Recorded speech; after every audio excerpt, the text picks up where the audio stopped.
The possibility of a no-deal Brexit is uncomfortably high and highly undesirable, Bank of England Governor Mark Carney has told the BBC.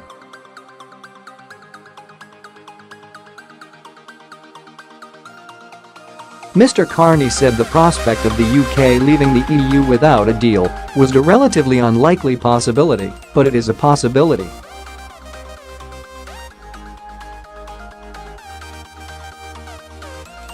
He said it was absolutely in the interest of the EU and UK to have a transition period. Critics poured scorn on the comments, calling them part of Project Fear.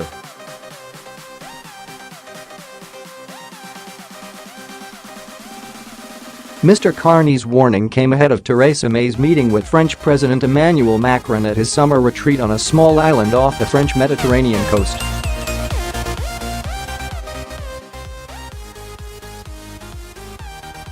The Prime Minister is cutting short a holiday in Italy as she continues to seek support among European leaders for her Brexit plans.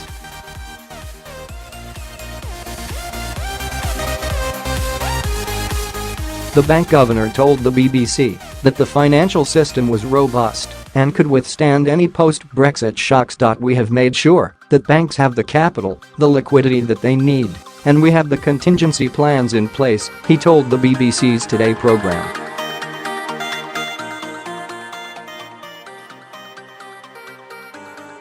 There is a very broad range of potential outcomes to these Brexit negotiations, and we are entering a crucial phase.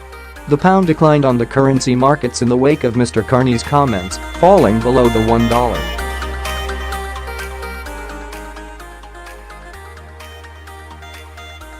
.30 mark, but had recovered by early afternoon. Mark Carney said that if a no-deal Brexit were to happen, it would mean disruption to trade and economic activity, as well as higher prices for a period of time.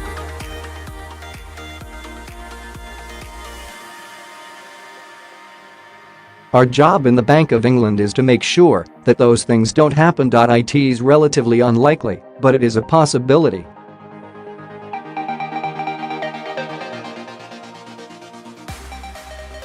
We don't want to have people worrying that they can't get their money out, he said. Mark Carney added, we've put the banks through the wringer to make sure that they have the capital.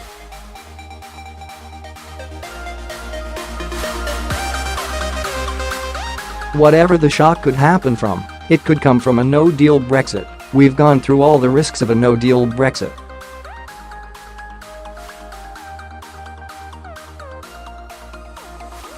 However, he said that even with liquidity and capital, the banks could not solve all Brexit-related financial problems. There are a few things the EU government has to solve, he said.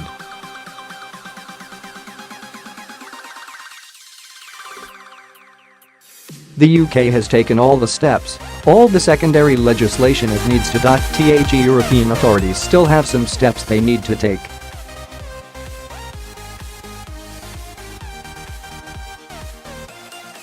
We're having conversations and we expect those to be addressed.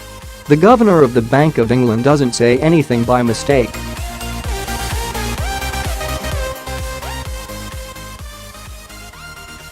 Like all central bank chiefs, he knows that his every utterance is subjected to minute scrutiny. So this warning appears to be a deliberate intervention at a crucial moment in Brexit negotiations from a governor who considers it part of his job to highlight risks to the financial system and the wider economy.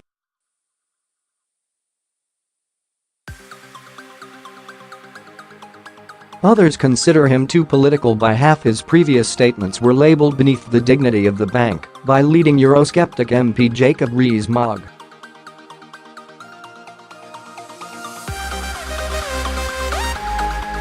Mark Carney has been clear that the banking system is resilient enough to handle a no-deal Brexit, but today he made it just as clear that it's a test we should be very keen to avoid.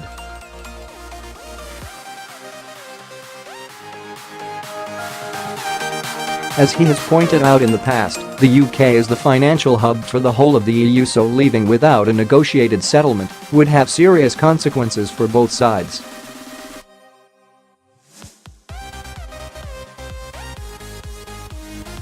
As government ministers tour the scorching capitals of Europe, Mark Carney has cranked up the temperature at home. Critics rounded on the governor, with Jacob Rees-Mogg, who leads the Tory pro-Brexit European research group, saying, "Mark Carney has long been the high priest of Project Fear, whose reputation for inaccurate and politically motivated forecasting has damaged the reputation of the Bank of England."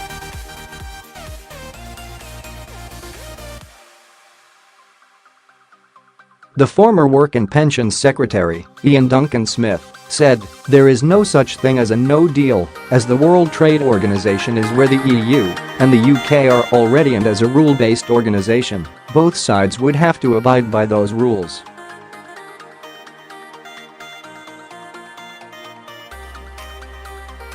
He said the Treasury and the Bank of England had struggled to understand how this would work. An economist, Ruth Lee, advisor to the Arbuthnot banking group, tweeted that Mr Carney was crying wolf and few people would listen.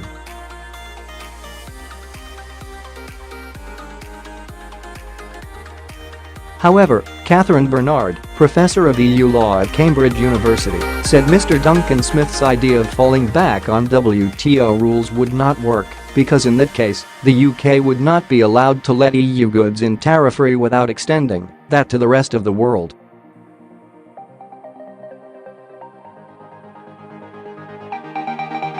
She told the BBC's The World at One program that would make it very difficult for us to negotiate trade deals in future, because we'd got nothing to negotiate over.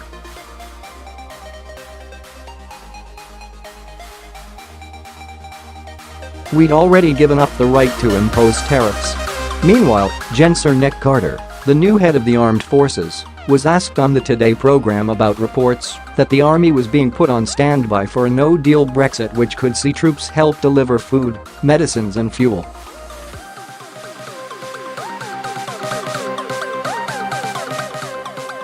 He said, "There hasn't been any request yet as far as I'm aware." Pressed if there had been any discussions about a no-deal Brexit, the chief of the defense staff added, "The armed forces are always doing contingency planning, but we've not been asked that specific question."